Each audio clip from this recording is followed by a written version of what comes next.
Ubak Vincent H. Palau, Presiden ke Meghalaya Pradesh Congress Committee, ulakno baka Sorkar jela, kalap tha iki Pyllait Phahkem Tang iki nongkit kam joka seng Congress, halor ke jingja, hagaro dobi, kabaha papo ke Raja Bala constituency.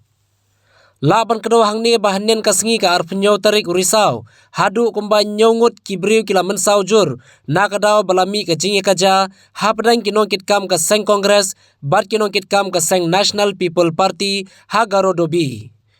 Habai keran bat kilat pathai khubor na kaliang uba pala, ulai thu bakat kum ke jingyo lum jingtip na kinongkit kam ke seng Congress, kilai thu bakaladon ke jing pelong ni ke jingelang, Jong ka Congress, hadin balakut kate ke jingelang, kiladon kinongkit kam Jong Kiwei pat ki parti, kibala kawang mau ye kinongkit kam ka Congress, hakaba babun na kinongkit kam, kentup lang ki Katba, kila mensau jur hakate ke jingja.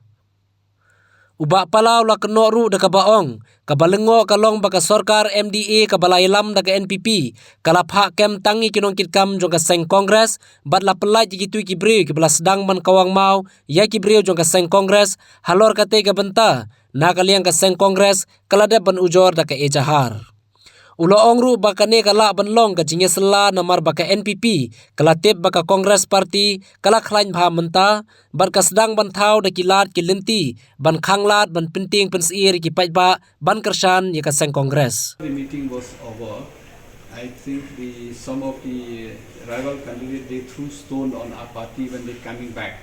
So many of them got injured. So naturally when the crowd is there, so our people will start retaliating. So the problems now is that what the present government is doing is they only arrest the Congress workers. They did not arrest those people who started the pelting of stones on our people. So we already lodged an FIR from our side, and they also I think they have lodged a counter FIR from their side. So I'll be after this press briefing I'll be talking to the Deputy Commissioner as well as to the SP. And I was trying to reach to Katba also, so that I can tell him whatever action should be taken for both sides, not only on one side. So because they will try to scare our people so that they will not do it. So this was planned, and might be the government knows that, especially NPP knows that Congress is strong. So they are trying to find ways and means how to stop the people, how to threaten the people. So we are going to counter that. It is said that Congress workers attacked the residence of some of the NPP workers and they tried to seize. No, the stone was started by while coming back. There was from somebody's house.